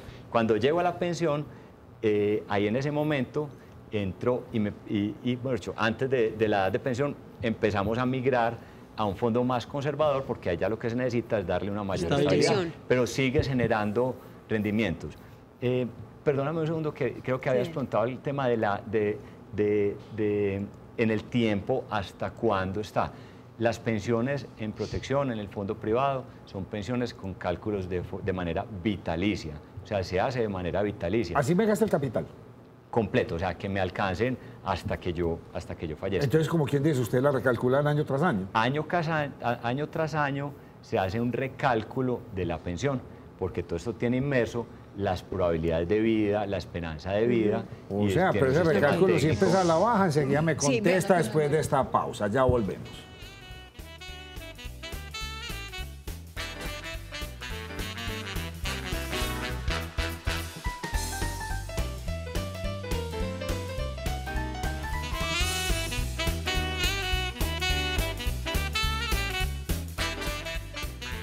Bueno, al menos nos dio una noticia buena. Sí, o sea, si usted venía ganando de 100 pesos, entonces con un fondo privado podría jubilarse digo podría para que quede el signo de interrogación, con 65 pesos. Sí, señor. Sí. En última instancia, en Colpensiones, usted se gana 100 pesos y yéndole muy bien, si tiene 1.800 semanas, se va con 80 pesitos, 79, 78, ¿sí o no? Yéndole muy bien, 1.800 semanas, haciendo el mismo... Sí, pero el promedio en última instancia, por lo que le estoy entendiendo, entonces no hay tanta diferencia. ¿por qué los ejemplos no dan tanto? Entonces, estoy en Colpensiones, me gano 100 pesos y no coticé las 1.800 semanas, pues digamos, para llegar al máximo, ¿sí o no? Que coticé 1.400, 1.500, está en un margen del 65% de tasa de retorno, ¿sí o no? Es decir, 100 pesos me devuelven 65, más o menos miradito así. Sí, el cálculo. Entonces, usted lo que me está diciendo casi que están de tú a tú, ¿y por qué cuando miramos los ejemplos no los vemos? Claro, entonces ahí importante clarificar. Cada caso, digamos, es diferente. Sí, total. Hablamos de la generalidad y quisiera dejar 3 puntos muy sobre la mesa para los televidentes, y es que ambos regímenes, o sea, cuando hablo de regímenes es protección en el sistema privado, Colpensiones en el público, tienen una forma, una arquitectura distintas. Primero. Segundo, el régimen público es altamente subsidiado. Entonces, cuando vemos estos ejemplos que nos mostraba Germán hace un momento, donde comparabas 11 contra 6 millones, eso, la única explicación está en el subsidio que el Estado le otorga a este tipo de personas en estas circunstancias. Y lo tercero, que esto hace que no sea comparable. O sea, en números uno dice, sí estoy comparando, pero son cosas muy diferentes. Y hacia allá es donde nosotros debemos llevar esta discusión, porque no es quién es mejor, quién es más bueno, más malo, no. Es cómo damos educación a las personas, cómo instruimos, cómo hacemos de una forma pedagógica a todo nivel, padres, en las universidades, en los colegios, porque esto es un tema de apropiarse, y nuestro mensaje es, aquí hay un tema de ahorro, de estar y es donde nosotros queremos estar en protección, y estamos trabajando fuerte para ello, que es una estrategia de la anticipación, el territorio de la anticipación. Independiente de donde yo esté, yo debo ocuparme del ahorro. Está pasando muchas cosas en Colombia y en el mundo. Estamos viviendo más, y eso es una realidad. Entonces, el ¿Y eso capital, lo tienen en cuenta ustedes? Claro. Sí. Y eso para los países, miren lo que ha pasado en Grecia, en España, en Italia.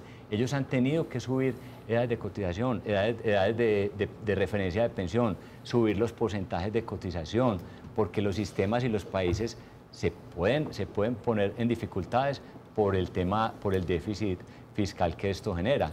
Y entonces los aportes que se hacen para cubrir estos subsidios que van a las clases de más poder adquisitivo, eso hace que sea un sistema inequitativo. Qué pena, Yasmín, que tenías una pregunta. Desde hace rato acumulada.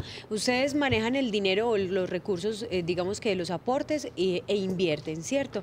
Cuando este mercado accionario gana, ¿por qué no se ve también como el alza o ese interés adicional a la persona que cotiza? Pero cuando pierde, ahí sí se ve una reducción, de pronto pues como en las cotizaciones que se hace. ¿Por qué pasa esto? Muy buen punto, de verdad, Yasmín.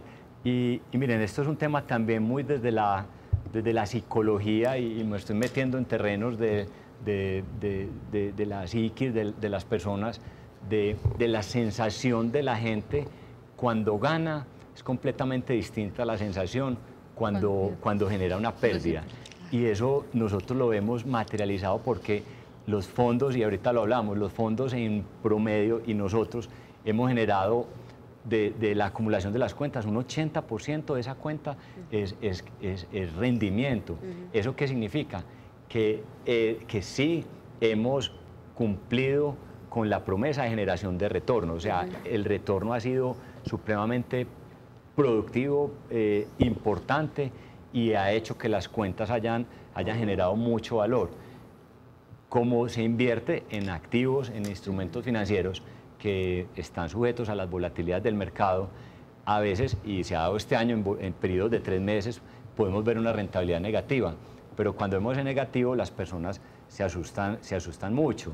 Pero cuando mi invitación es, miren cómo está su cuenta, miren la acumulación y cuánto han generado de rendimientos, y se van a dar cuenta que eso es muy poquito, y que en periodo inmediatamente posterior esa pérdida se recuperó y subió inmediatamente. Entonces, mi respuesta es, este mercado está sujeto a volatilidades, nosotros y los clientes tienen la decisión en sus manos de en qué fondo deben estar, conservador, moderado, mayor riesgo, y de acuerdo a eso van a tener unas volatilidades mayores o menores, pero que en el largo plazo, porque esto no, mi invitación es no a verlo en el periodo de 3 años, de 3 meses, perdón. Esto es un tema que se evalúa en el larguísimo plazo, que cada fondo tiene un horizonte de inversión, cada fondo tiene una reglamentación, tenemos unos límites, esos límites se cuidan con el mayor recelo, y lo que se busca es una administración profesional de las inversiones generando el retorno que se espera de acuerdo a ese perfil de riesgo. Entonces, eso es lo que nos pasa. Cuando las personas sienten esa pérdida, es más, la sensación es más dura a que si ganas el doble. Sí. Entonces, le están dando duro aquí en redes, le cuento, a los fondos privados. Seguiremos tratando pues, de hacer preguntas. Germán y Lina Moreno. No, Nacho, yo tengo una pregunta, pero primero está Lina, porque ya estaba en fila. Yo la tengo después de ella. Lina Moreno. Bueno, cuando, supongamos, hay una persona, están varias personas que no les da, o sea, saben que la semana no les da para alcanzar obviamente esa pensión y están allí porque les conviene más por el cuento de que al final van a pedir es devolución de aportes. O sea, en la medida en que este día se va acercando, ustedes como tal, digamos, la persona puede cambiarse de portafolio, puede mejorar su sistema de ahorro y también su rendimiento, o ya como está, así se quedó hasta el final. Lina, muy buena pregunta. Y aquí se presenta una diferencia muy grande entre el sistema público, Colpensiones, y los fondos privados. Básicamente, si yo estoy en el fondo privado y el capital que he acumulado porque o no aporté lo suficiente o tuve muchos periodos donde estuve cesante, no tuve empleo y no aporté, o sea, fue muy discontinuo o los montos fueron bajos, llegué a la edad de referencia, 57 años mujer o 62 años hombre, en ese momento el fondo te hace si cumpliste con las semanas, y no cumpliste con las semanas cotizadas, entonces el fondo de pensiones te hace algo que se llama una devolución de saldos. Esa devolución de saldos es muy interesante y es una devolución que es todo lo que aportaste durante toda la vida, más los rendimientos que tu cuenta generó. Todo eso es de la persona. Y hay una diferencia sustancial. Y cuando me refiero a sustancial es de verdad grande. Sí, cuando es muy esto pasa la otra. en el sistema. Sí, porque la otra es subsidiada y ustedes no, ustedes funcionan como un banco. Exacto, pero en el sistema público, cuando la persona llega a la edad de jubilación y no tiene las semanas cotizadas, porque aquí es un tema de semanas. Le vuelven entre el 30 y el 40% yéndole bien. En el sistema público se llama indemnización sustitutiva. Y ahí no le devuelven todo lo que está ahí, sino que es en función de sus aportes y una rentabilidad, pero calculada en el IPC. Pero miren que aquí estamos hablando de dinero. Voy a cumplir 62 años dentro de 3 o 4 meses. Sí. Y estaba con ustedes, ya tengo mi platica, porque usted lo ha dicho insistente, es mi plata. Sí. Hombre, yo no me quiero jubilar, devuélvame mi platica. ¿Me la puede devolver? ¿Y eso lo devuelven en un contado o eso hay una norma? Pero primero, me la pueden devolver. Hombre, no quiero que me... Prefiero coger, ahorré 500 millones, devuélvame, compro un apartamento y de pronto me va mejor. ¿Me la puede devolver? Entonces, voy a devolverme aquí. Entonces, con el ejemplo que nos plantea Lina. En el caso de Lina, cumplió su edad de 57 años, con el ejemplo que estamos trabajando. No tiene las semanas. No tiene las semanas como tal, y el capital no le alcanzó para una pensión. Sí. Entonces ella hace su trámite de pensión y se hace una devolución de saldos, todo ese capital, todo va para Lina. Esa es una forma de digamos, se le entrega todo lo que acumuló. Si yo, ya Nacho, con tu pregunta, entonces voy a cumplir 62 años. Cumplí mis semanas, hice todo el protocolo como era. Sí. Entonces, yo puedo pensionarme anticipadamente, pero vía pensión.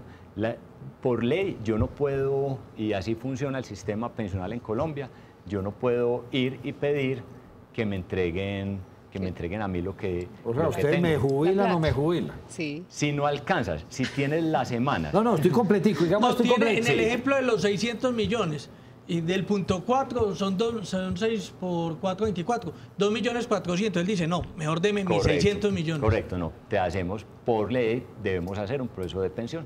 Correcto. No puedes ir por ese tema. Por ese monto. Y hay algo muy importante que se llama la garantía de pensión mínima, que esto es igual para todos, que el fondo privado lo tiene. Si esa persona no alcanzó a acumular el capital, tiene las semanas, se acude a ese fondo de garantía de pensión mínima. Ahora sí me pregunta, yo quiero hablar de la ineficacia en el traslado, por vicios del consentimiento. La nulidad del traslado del Seguro Social en su momento a los fondos privados. Las Cortes se pronunciaron sobre el tema y por eso es que están fallando en muchos casos a favor de la gente, así haya pasado el tiempo, digamos, que se establece para el traslado otra vez a Colpensiones. Y lo que se argumenta en estos fallos, aquí estoy leyendo algunos casos específicos, es que se incurrió en omisiones por parte de los asesores de los fondos privados cuando a la gente se le prometieron cosas que no se le iban a cumplir. Por eso es que se pueden devolver muchas personas a pesar de que ya hayan pasado los 47 las mujeres o los 52 los hombres, que se iba a jubilar cuando quisiera, pero no hubo claridad en que tenía que tener un capital determinado, y había casos aquí como los que generaron los fallos de la Corte Suprema, de personas que le reconocían el 50% de lo que tenía, es decir, hay varios casos. ¿Por qué a la gente no se le contó la verdad en el momento y después ahora es que nos vamos a dar cuenta de que cuando ya la gente está cerca a pensionarse, se encuentra con una realidad distinta a la que los asesores le dieron cuando se estaban trasladando? Germán, mira, ese punto que tocas es muy importante y lo quiero responder con toda la responsabilidad.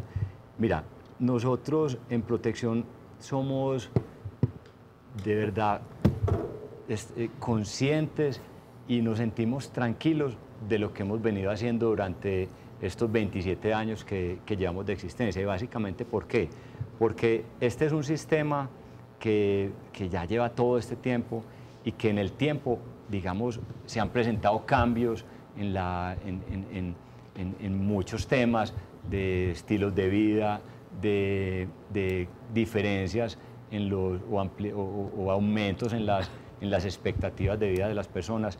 Nosotros tenemos la tranquilidad de haber hecho las asesorías correctas, claras y transparentes en cada momento de acuerdo a lo que la ley tenía. La ley ha cambiado muchísimo.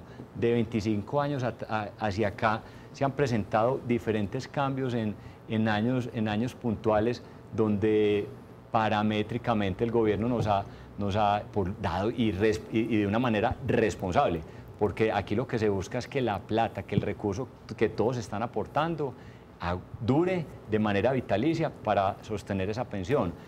¿Qué ha pasado?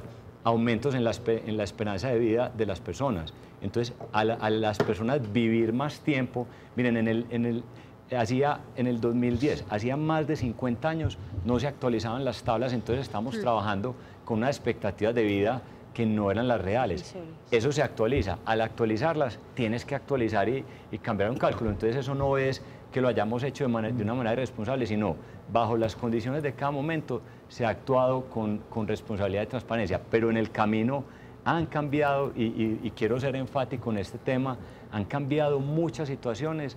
La gente vive más, la medicina hace que las personas alarguen su vida. Y hoy exigen la doble asesoría precisamente por esas fallas que hubo en la asesoría inicial. Y eso es muy importante. Y nosotros hemos sido, antes, o sea, como fondo, Protección, antes de existir la doble asesoría, hemos sido supremamente responsables y a las personas, antes de llegar a esa edad de referencia o esos 10 últimos años, hablábamos y los asesoramos para que tomen la decisión que más les convengan, porque aquí hay un tema clave y es que no es solo lo económico, y qué rico que les pueda quedar este mensaje. Hoy desde lo económico ya vemos que no son comparables dados los altos subsidios que tiene el sistema público, pero hay otros factores. 10 años es mucho tiempo. En 10 años pasan muchas cosas. Yo no sé si en 10 años yo voy a seguir manteniendo ese mismo nivel de cotización, si voy a tener el mismo empleo, si voy a seguir trabajando, si no voy a seguir trabajando, o yo qué pienso de la herencia. Eso es muy importante. Yo insisto con mis preguntas así en platica, las que me gustan a mí, José. Listo, me pensioné. Pasó el primer año. ¿Cómo es el asunto del IPC con ustedes? Porque yo lo que le estoy entendiendo, ustedes cómo van a cuadrar el IPC, ¿sí o no? Sí. De año tras año, si no, yo me estoy gastando mi capital. O sea, usted se jubiló con 5 millones o con 4 millones, yo le tengo que dar los 4 millones el resto de su vida. ¿O eso tiene manejos de IPC? Sí, mira, dependiendo de la modalidad de pensión, y no quiero ser muy técnico, pues acá, cuando yo me pensiono, elijo una de muchas modalidades que tenemos nosotros. Entonces, hay una de ellas que se llama el retiro programado. Entonces, toman ese capital, calculan cómo estoy yo, mis beneficiarios, y se establece un valor de mesada que está en función de las probabilidades de vida que yo tengo, para yo poder pagar de manera vitalicia esa mesada. Cada año debo hacer un recálculo de manera responsable.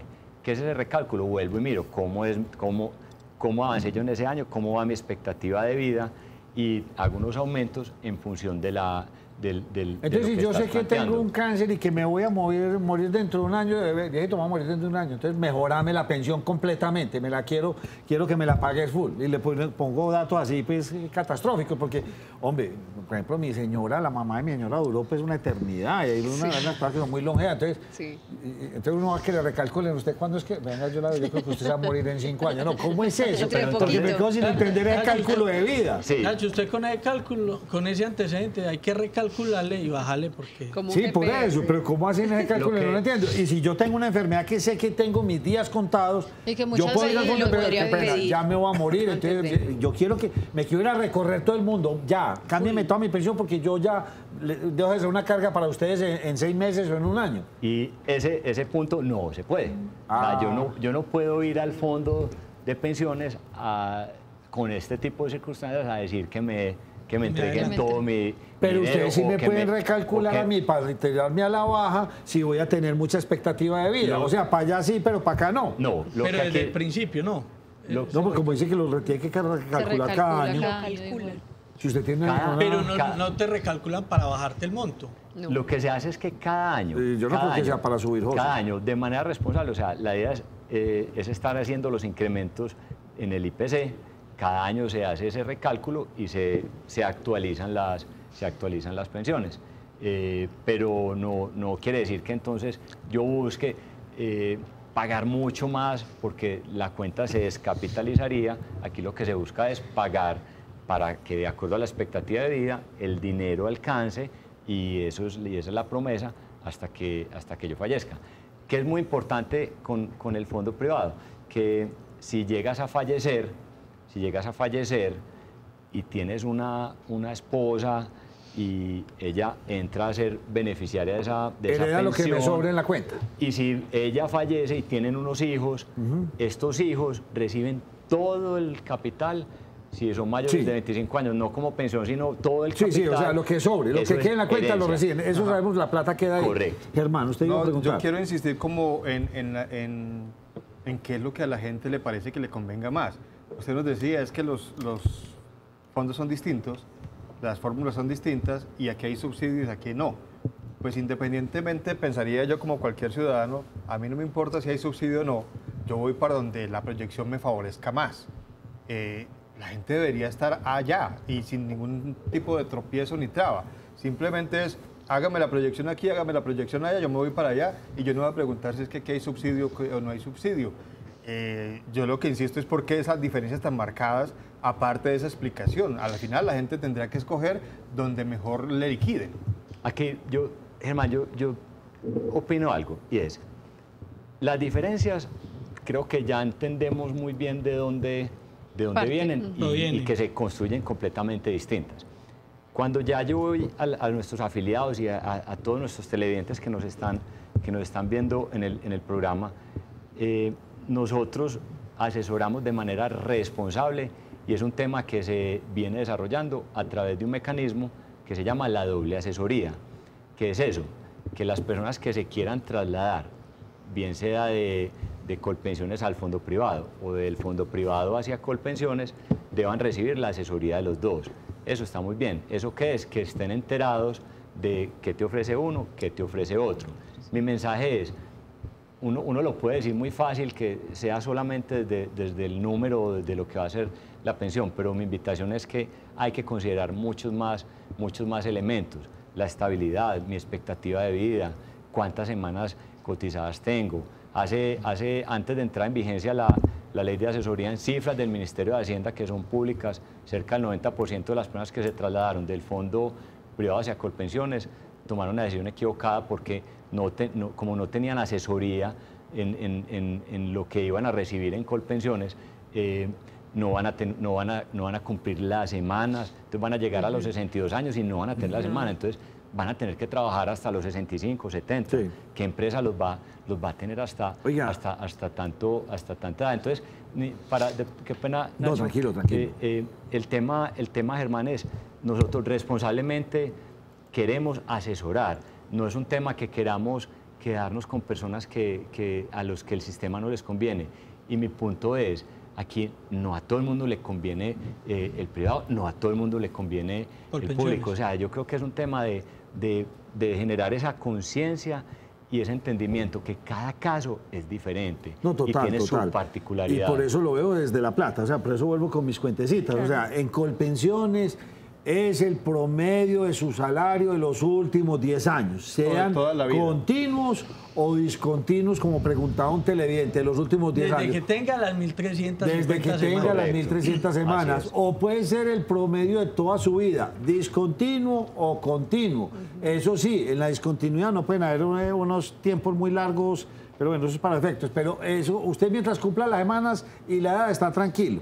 Con usted yo sé que tengo que hablar de plata. Entonces, digamos, yo ahorré 300 años, una señora ahorró 300 millones de pesos, tiene 57 años, y lo que usted dice, clarísimo, esta señora tranquilamente, vive otros 25 años muerta de la risa, o 30. Y muchos más, correcto. Bueno, 30, entonces usted tiene que coger esos 300 millones, le entiendo yo a usted, usted coge esos 300 millones, lo divide en 30 años de esta señora, le da 10 millones de pesos al año, dividido 12 meses, usted le devuelven 833.000 pesos, porque no se gasta la plata.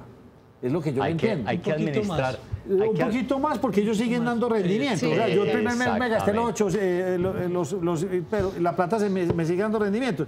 Pero no es una gran cantidad, es un poquito más. Nacho, no, exacto, los recursos no quedan inmovilizados, los recursos siguen haciendo parte de ese gran fondo al que hacen parte todos los pensionados, con una gestión profesional de inversiones, que lo que busca es optimizar cada vez este escenario. Mirando esto, usted se atrevió a decirnos ahorita que puede ser el 65% de un salario. No es muy alto, no es muy osado usted dando esa cifra, porque si una persona, una mujer saludable, a los 57, yo no creo que le vayan a devolver el 65. O una persona, un deportista a los 62 años, un hombre también tiene una expectativa, sí, ya no los ve a los 80 años todavía con una actividad, pues las personas ya... y muy sanos. ¿Sí o no? O sea, es que yo le entiendo el dilema suyo, es ¿en cuánto tiempo le voy a devolver esta plata? Sí. Yo se lo entiendo, usted ahorró tanto y se la tengo que devolver. Le voy devolviendo un poquitico y lo que le queda, eso le sigue produciendo. Le devuelvo otro poquitico, así hasta que se le agote. Correcto. ¿Sí o no? Para de pronto no se lo gasta todo. Si no se lo gastó todo porque tuvo alguna incidente y murió antes de tiempo, pues tranquilo, su plata le queda a su señora y si su señora no estaba, le devolvemos el remanente a su hijo. Hasta ahí de coquito, ¿sí o no? Pero vuelve y juega uno como tratando de entender, 65% del salario, alto, se me hace... Pero lo que pasa es que eso está muy mediado, Nacho, por las semanas de ahorro y el monto ahorrado, obviamente. Por eso, entonces por un 65 usted tendría que tener un ahorro bastante alto. Con 300 milloncitos de ahorro no creo que se le vuelvan el 60% del salario. Y quizás no tantas semanas. Y aquí hay un tema clave, digamos, ese es un promedio. Como les decía ahorita, de 1 a 2 salarios mínimos casi que están muy a la par. O sea, el del mínimo es... Se gana el mínimo. No puede ganarse menos, sí, eso es por ley. Y hasta 2 también están muy cercanos. En la medida en que van subiendo, lógicamente esas diferencias... Mejor dicho, en el mínimo conviene más el fondo. Porque se pensiona. Con el mínimo le conviene el fondo. Sí. Pero si tiene mayores ingresos sería entonces no con un privado, sino Lo que pasa es que todo depende. Todo depende. Entonces vuelve y juega. Entonces a usted lo cogió un mal año en el país y hay una inflación del 8, del 10, del 12%, los índices de precio del consumidor, ahí yo quedé fregado porque eso usted no me lo va a subir. Usted no están pagando las pensiones de acuerdo al IPC, sino a la capacidad de ahorro.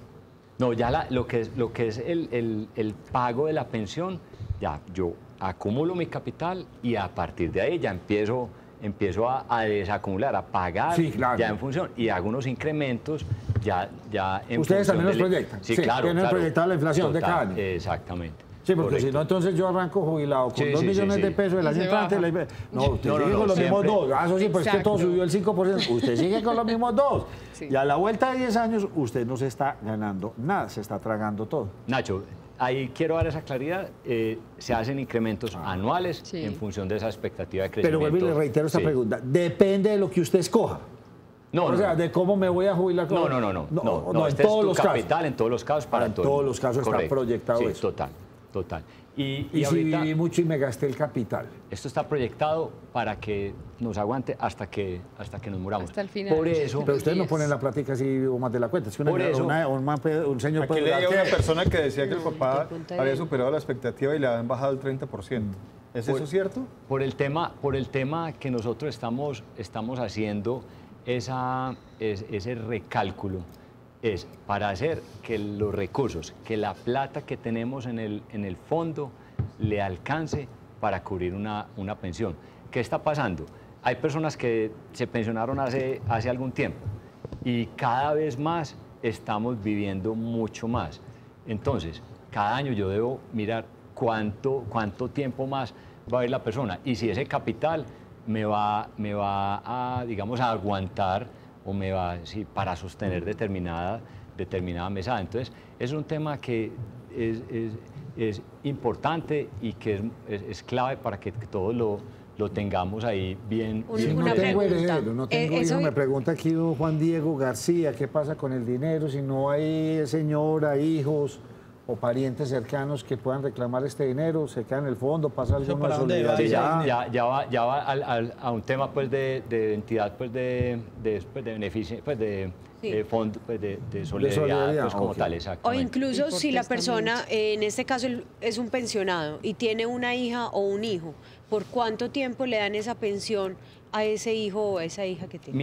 Mientras el hijo sea menor de 18 años o hasta 25 esté estudiando, va recibiendo la pensión como mesada. Ya cuando supera los 25, ya se convierte eso en un capital que se lo entrega. Hablemos de los costos ocultos que tanto se hablan en la administración.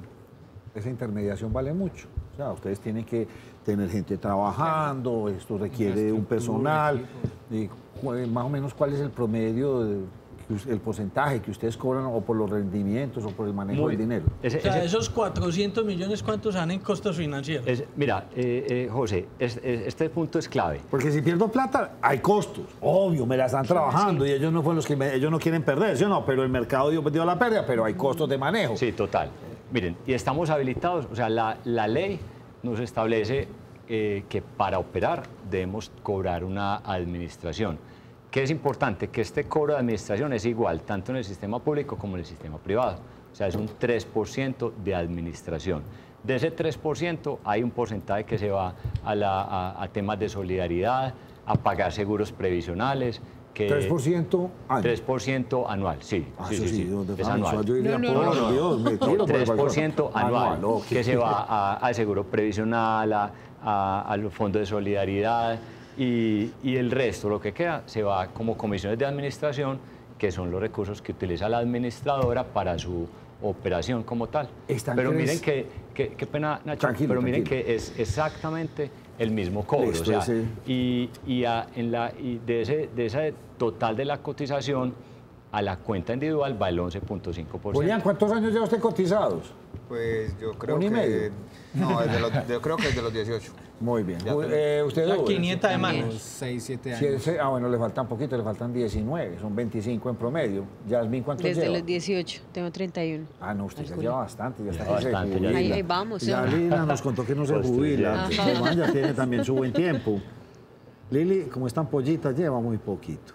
Pero sí, si como le 4 o 5 alcanza. años. 4 o 5 años, no, sí. Sí lo le que pasa es que muchas veces los alcanza. jóvenes, no, ¿para qué? Claro. No, hay que, mientras más rápido empiecen, mejor. Es ¿Sí o mejor, no? Esa es la garantizar el idea. futuro. Si Mejor. empieza uno desde jovencito, a los 25, quiere decir que uno cumple la edad de jubilación a la fecha, Sí. más o menos a los 50 años, ¿sí o no? 25 años, arranco a los 25 a cotizar, a los 50 años más o menos estaría ya con mis semanas cumplidas. Habría que esperar la edad. Eso es a la fecha. Que lo Vendrá la calculen, reforma sí. pensional. Y ahí tocas dos temas muy importantes. Uno, el gran aliado en protección es esa constancia, es empezar desde joven a aportar. Y aquí no estamos hablando de grandes capitales, aquí es empiece juicioso desde jovencito a hacer aportes, porque eso en el largo plazo de verdad que genera unos rendimientos.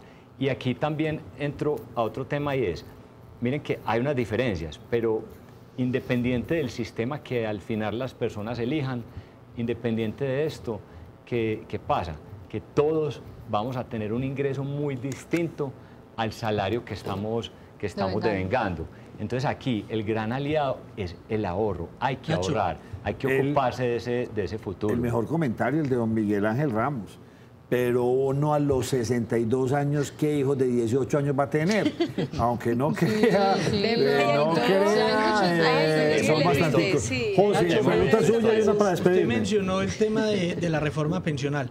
Es claro que una reforma pensional tocaría el sistema público, pero también los podría tocar a ustedes, ¿o no? Mira, José, la reforma pensional es un tema que hoy está sobre la mesa. Para nosotros, y dadas estas circunstancias que venimos conversando, nos parece muy importante que este país empiece a elevar esa conciencia y efectivamente se dé una reforma pensional. ¿Qué pensamos en protección? Nosotros no estamos en contra del sistema público, sino que nosotros lo que queremos es que los dos sistemas se complementen. Nosotros lo que queremos es que haya una articulación de los sistemas en función de tres temas que hoy en Colombia no están funcionando bien. Y son, hoy el sistema es un tema un sistema inequitativo en lo público, porque el sistema le termina otorgando unos subsidios que superan 1.000 millones de pesos a las pensiones más altas y unos valores muy inferiores a las pensiones más bajitas, y eso es ser inequitativo como sociedad. Quedémonos con el tema suyo. Luz Marina me hace una pregunta sensacional y me gusta mucho. ¿Y si soy soltero y nunca me he casado? Puede decirme, entonces en el cálculo ustedes eso lo tienen en cuenta y podría tener una mejor pensión. Sí, claro. Entonces separémonos y pensionemos. No nos casemos. Qué cosa tan buena, así sí nos pensionamos. Pregunta de cierre. Y quería cerrar, qué pena, con el tema de la reforma. ¿Qué pensamos nosotros? Lo más importante es atacar y mejorar, o sea, que no haya inequidad. Hay un tema que consideramos que no va con los aumentos de edad ni de tasas de cotización, sino cómo logramos más cobertura, que más gente esté en el sistema, y esto tiene que ver con un tema de disminuir la informalidad. Y en tercer lugar, o sea, la cobertura, la equidad y la sostenibilidad.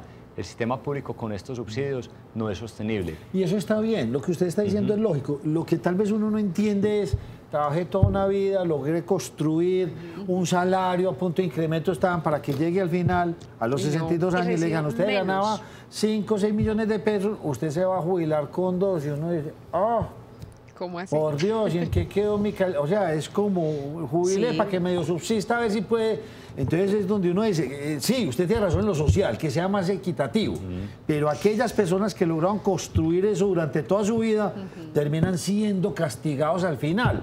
¿Por qué? Porque les da, entonces yo no sé cómo van a vivir. Les toca cambiar todo su sistema de vida para adecuarse a este. Ahí es donde uno no entiende los fondos privados, porque el castigo es duro. Y se supone que es el ahorro propio de cada uno. Sí, y fue lo que yo traté toda mi vida. Y uno trata de para uno jubilarse, irse a viajar, pasar.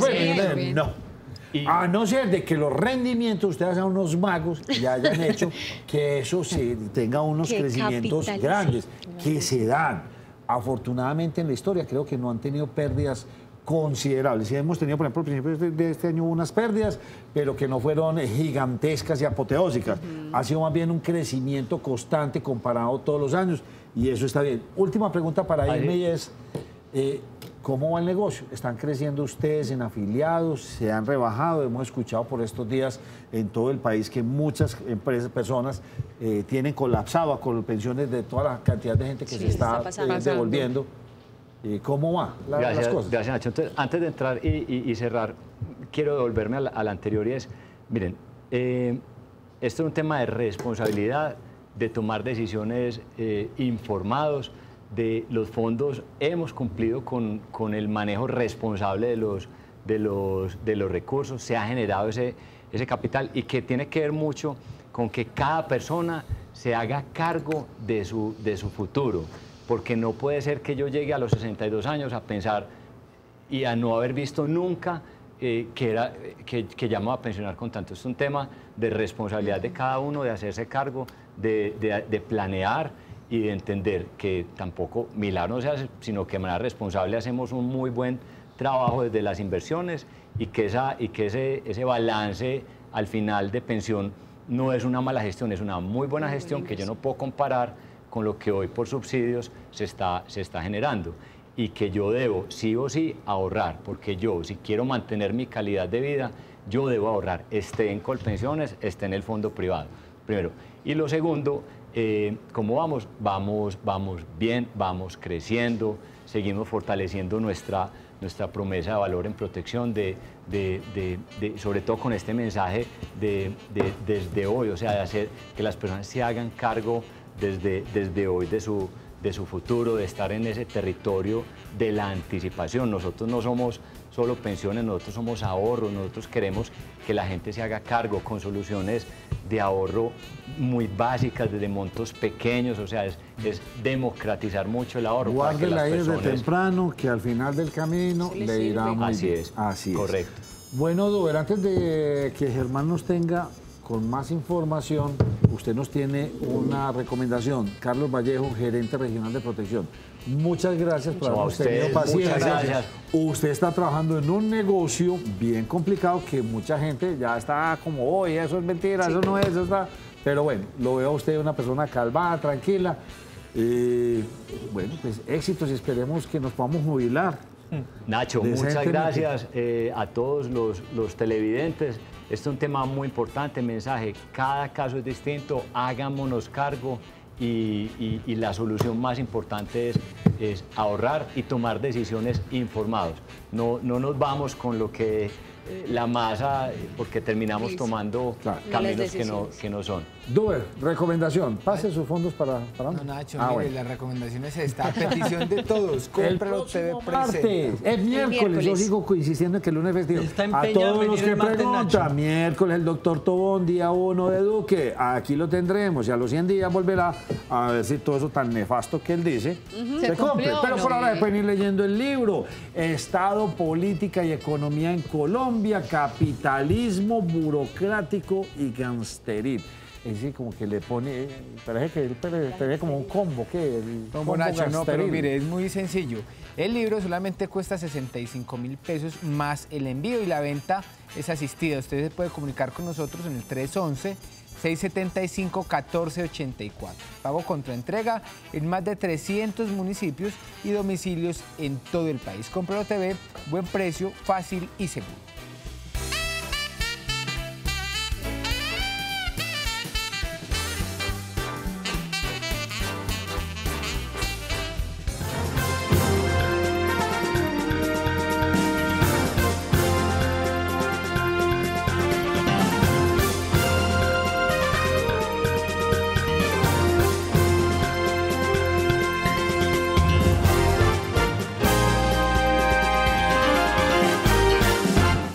¿Qué tal? Buenas noches, soy Germán Mendoza, bienvenidos a Cosmovisión Noticias. Mucha atención.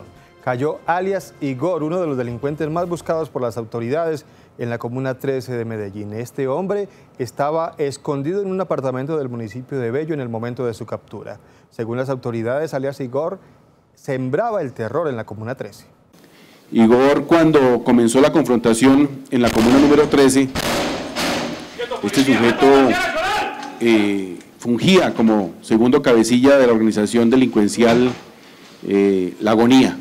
Este sujeto salió de la zona y se refugió en el municipio de Bello, hasta donde nuestras unidades de investigación criminal, gracias a información de la comunidad y a un trabajo de inteligencia, logramos ubicarlo y en la noche anterior, mediante un registro y allanamiento, ingresamos a un apartamento donde lo capturamos. Fueron capturados dos peligrosos fleteros en Medellín. Alias Rodri y alias Tronco están señalados de cometer por lo menos 7 fleteos en la capital antioqueña. Estos hechos fueron grabados en video y se volvieron virales en redes sociales. En esta ocasión se logró dar con la sistematización, con la identificación de una línea muy clara de hurto por parte de estos dos bandidos. Fueron capturados ya por parte de las autoridades, se les dio medida intramural y la imputación de cargos es absolutamente clara para dar cuenta del esclarecimiento de estos delitos y por supuesto darle respuesta oportuna a los ciudadanos que se vieron ultrajados por este par de delincuentes. Tenemos casos en los que se han presentado evidencia de 3 fleteos en un solo día, 3 fleteos por ejemplo el 5 de mayo que fueron identificados y que son imputados ahorita en esta precisamente captura que se le hace a este par de delincuentes. Lastimosamente eran sujetos muy activos en materia de hurto, muy activos en materia pues de este delito y por lo mismo fueron priorizados y por lo mismo fueron capturados. Me matan o los mato, esas fueron las palabras que utilizó la presidenta del Consejo del municipio de Caldas durante la instalación de las sesiones ordinarias del Consejo. La presidenta respondía de esta manera a las amenazas de muerte en su contra y contra otros concejales de esa localidad.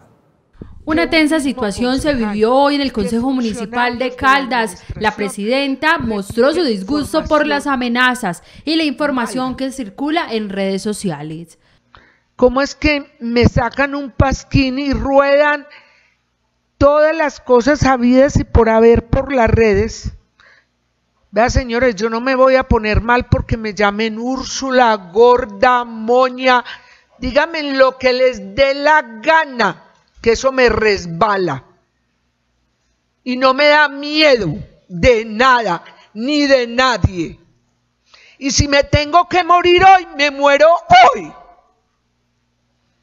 Así se los digo a ustedes, los que han sido tan bellacos de amenazarnos por hacer nuestro trabajo correctamente. Además, en su discurso también dijo que se irá hasta las últimas consecuencias. No me da miedo y me pueden amenazar 1000 veces y no me da miedo. Y aquí estoy para hacerles frente. A los que me vean y a los que me escuchen. Y me voy hasta las últimas consecuencias. Me matan o los mato. Así de sencillo. A los concejales nos respetan. Y es lo único que he pedido en este recinto. Respeto para los concejales. La presidenta del Consejo manifestó que se equivocó al decir cosas con sentimiento, pero que quienes la conocen saben que ella no es capaz de hacerle nada a nadie. Hacemos una pequeña pausa, pero en segundo regresamos con más Cosmovisión Noticias. Ya estamos de regreso, muchas gracias por continuar con nosotros. En el Consejo de Medellín no se ha radicado todavía el proyecto de acuerdo para la enajenación de los activos que tiene EPM en Chile. Dicen los concejales que están esperando que este se radique para darle el debido debate. Lo que esperamos es que la discusión se traiga al Consejo de Medellín, donde con análisis, donde el gerente de empresas públicas y los demás funcionarios y directivos justifiquen por qué se debe dar la venta de estos activos. Que presenten el proyecto de acuerdo en donde miraremos la conveniencia o inconveniencia, miraremos qué tan urgente y qué tan indispensable es para EPM tener caja. Y será eso, ese análisis serio, el que dará nuestro voto positivo o negativo. Desconocidos destrozaron el vehículo de un concejal del municipio de Bello, quien además tiene movilidad reducida. El presidente del consejo de esa localidad denunció amenazas de muerte en contra de varios de los concejales en los últimos días. Los concejales del municipio de Bello también están siendo víctimas de amenazas de muerte.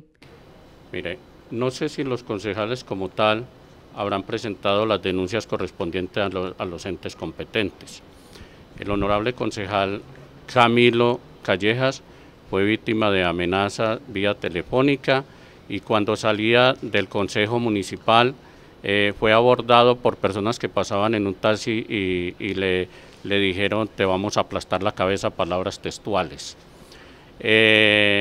También le dijeron telefónicamente, tengo entendido, que le iban a dar por donde más le dolía, que era su familia. Uno muchas veces dentro de lo que se ve en la sociedad piensa que esto simplemente es una simple amenaza. El presidente del consejo de este municipio aseguró que la situación es preocupante, ya que se pasó de las palabras a los hechos. Pero cuando en el día de hoy, antes de la rueda de prensa, nos damos cuenta que el honorable concejal Vladimir Sierra, concejal del municipio de Bello, en condición de discapacidad, que depende en gran parte de su vehículo porque está adaptado precisamente a su situación, salió a coger su vehículo para irse a la universidad y lo encontró destrozado en sus vidrios, o sea, ya hemos entrado a vías de hecho que nos preocupan. César Vladimir Sierra interpuso la denuncia ante la Fiscalía y las autoridades adelantan las investigaciones. El ferrocarril de Antioquia tiene enfrentados a la alcaldía de Bello y a la gobernación de Antioquia. Dicen en Bello que el proyecto del gobernador atrasará el desarrollo de esa localidad. Una discusión se produjo entre la alcaldesa del municipio de Bello y la gobernación de Antioquia luego de que el gobernador afirmara que no permitiría que allí se construya un proyecto de vivienda y un centro comercial en lugar de las obras del ferrocarril. El municipio de Bello o el consejo del municipio de Bello o no sé quién ha querido hacer allí un centro comercial y vivienda privada. Hace varios meses se presentó un proyecto de acuerdo, a mí me consultaron y como gobernador dije que estaba en desacuerdo. O sea, para mí es sagrado defender el espacio público. La alcaldesa encargada de Bello, Adriana Salas, calificó como palabras irresponsables las acusaciones del gobernador Luis Pérez Gutiérrez. Porque él habla de unos usos que no están mencionados por la administración en su iniciativa de proyecto de acuerdo, porque nunca hemos dicho para qué vamos a hacer en él, sino las facultades para hacer precisamente el proyecto y definir los usos, el modo de ocupación y la estructuración financiera. Aunque la alcaldía de Bello tiene la posibilidad de aprobar proyectos que involucren la inversión privada, la ciudadanía bellanita teme que al lote se le vicie su naturaleza pública, condición con la que fue entregado por el Ministerio de Transporte al municipio. Y esta es una buena noticia, el 98% de los municipios de Antioquia cuentan con servicio de agua potable. La administración espera que se logre el 100% antes de que termine el mandato del actual gobernador. Antioquia tiene unas coberturas del 98, 99% en acueducto, 96, 97% en alcantarillado. Hay un reto muy importante en las cabeceras municipales y es terminar de hacer las plantas de tratamiento de aguas residuales y sobre todo el gran reto que tiene Antioquia y Colombia es seguir avanzando en esquemas diferenciales que permitan prestar el servicio en zonas rurales y en zonas alejadas de las zonas de los centros poblados. Hacemos una nueva pausa, pero en segundo regresamos con toda la información deportiva que nos trae, como siempre, José Luis Alarcón. Bienvenidos a la información deportiva en Conmovisión Noticias. Empezamos hablando de la fecha número 3 del fútbol profesional colombiano que se adelanta para Atlético Nacional debido a la festividad de Feria de Flores este fin de semana. El cuadro verdolaga recibe en el estadio Atanasio Girardot al elenco de Patriotas. Atlético Nacional jugará esta noche frente a Patriotas en un encuentro adelantado de la tercera fecha por el compromiso de Copa Libertadores de la próxima semana. El verde de Antioquia buscará los 3 primeros puntos de local, luego de la derrota ante el Deportes Tolima en la primera fecha. Los dirigidos por Jorge Almirón tienen una apretada agenda este mes, donde tendrán que disputar 8 juegos en 4 semanas, Copa, Liga y Libertadores. Y nos vamos para La Arenosa porque en Barranquilla Colombia sigue cosechando triunfos y medallas de oro. En esta oportunidad fue el combinado nacional, la selección de fútbol, quien se impuso a Venezuela 2-1 y ganó una preciada dorada más. La selección Colombia de fútbol masculina se coronó campeona al derrotar a Venezuela 2-1 en los Juegos Centroamericanos y del Caribe. La tricolor ajustó la tercera medalla de oro en la historia de estos Juegos. La primera fue en las justas realizadas en Barranquilla en 1946 y la segunda en Cartagena, 2002. Desafortunadamente ni las medallas de oro en fútbol, salto y patinaje han servido para subir en la tabla de medallería general, ya que ocupa el tercer puesto, por debajo de México y Cuba, que lideran los Juegos. Y estas fueron las noticias. Gracias a todos ustedes por su compañía. Que tengan una feliz noche.